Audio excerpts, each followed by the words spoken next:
আমার প্রকৃতি আমার প্রতিবেশী। আসসালামু আলাইকুম সবাইকে।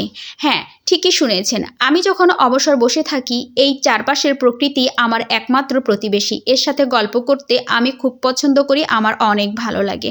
তো বসে থাকতে থাকতে আমার হঠাৎ করে ভর্তার কথা মনে পড়ল, যে ভর্তাটা আপনাদেরকে দেখিয়েছিলাম। কয়েকটা আপু আমার কাছে জানতে চেয়েছে কেমন করে করেছি। তো তেমন কিচ্ছু না, এটা সিজনাল এই যে কুমড়া বড়ি, এই কুমড়া বড়িগুলো দিয়েই আমি ভর্তাটা তৈরি করেছি।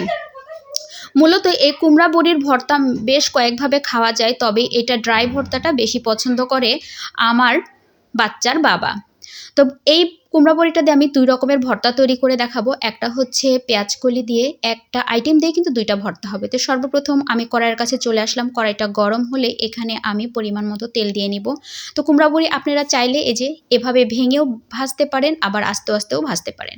আমি আস্তই ভেজে নেব। তো এর আগে আমি ভেঙেও ভেজেছি, তো 2টাই ভালো হয়। তো আমি আজকে আস্তই ভেজে নেব। তো তেল গরম হওয়ার পরে এই তো আমি কুমড়া বড়িটা ঢেলে দিলাম। এখন বাদামি কালার হওয়া পর্যন্ত এটা ভাজাভাজি করতে হবে। যখন ভাজা হয়ে যাবে, ঠিক আপনারাও বুঝতে পারবেন, আপুরা ভাইয়ারা সবাই এখন বুঝতে পারে রান্না বান্না, ছেলেরা তো আরও ভালো বুঝতে পারে। এই তো হয়ে গেছে, ঢেলে নিয়েছিলাম। এখন এর মধ্যেই আমি শুকনা মরিচটা ভেজে নেব।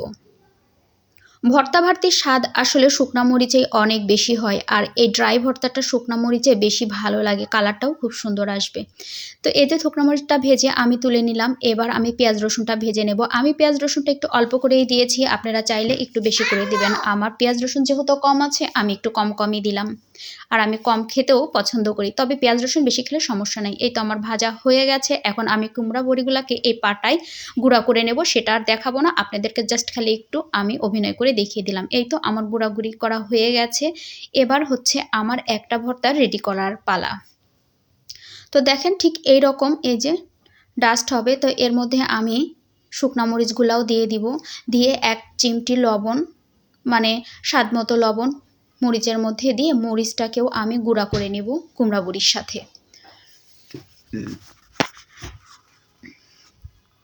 তারপরে যেহেতু মরিচটা গুঁড়া করা হয়ে গেছে, এই যে পেঁয়াজগুলোটা একটু লবণ দিয়ে ভেঙে নেব। তারপরে রসুনটা ভালো করে চটকে নিয়ে কুমড়ো বড়ি গুঁড়ো করে রাখা আর ওই যে মরিচটা গুঁড়ো করেছি একসাথে এর মধ্যে একটু ছিটিয়ে মেখে নেব। তাহলেই হয়ে যাবে পেঁয়াজকলি দিয়ে কুমড়ো বড়ার চাটনি। খেতে কিন্তু অনেক মজা। শীতের সবজি খেতে এমনিতেই খুব ভালো লাগে, আর তারপরে এই যে এর মধ্যে একটু কুমড়ো বড়ি যদি গুঁড়া করে দেওয়া যায়, কিংবা চিংড়িটাও যদি ভেজে গুঁড়া করে দেওয়া যায়, খেতে অনেক ভালো লাগে। তো এই তো আমার হয়ে গেল পেঁয়াজকলির কুমড়ো বড়ার চাটনি। তারপরে আমি চলে আসব এই তো কুমড়ো ভর্তাটা একেবারে সম্পূর্ণ রেডি করতে। তো এখানে আমি অল্প একটু মরিচ ভর্তাটা তুলে রাখলাম। তারপরে যেটা মরিচটা করেছিলাম, গুঁড়া করেছি, আর পেঁয়াজটাও একটু পিষে নিয়েছি, ভালো করে একসাথে সুন্দর করে মেখে নিব। এই যে হয়ে গেছে। এখন এটা দিয়ে ভাত খেতে যে কি স্বাদ, আমার তো আর একদম তর্স হয়েছে না। তাড়াতাড়ি করে আমি খেতে চলে আসলাম। এরকম ভর্তা ভাতি দেখলে বলেন কে চুপ থাকতে পারে। তো আপনারা সবাই ভালো থাকবেন। আজ এ পর্যন্তই রাখি। আল্লাহ হাফেজ।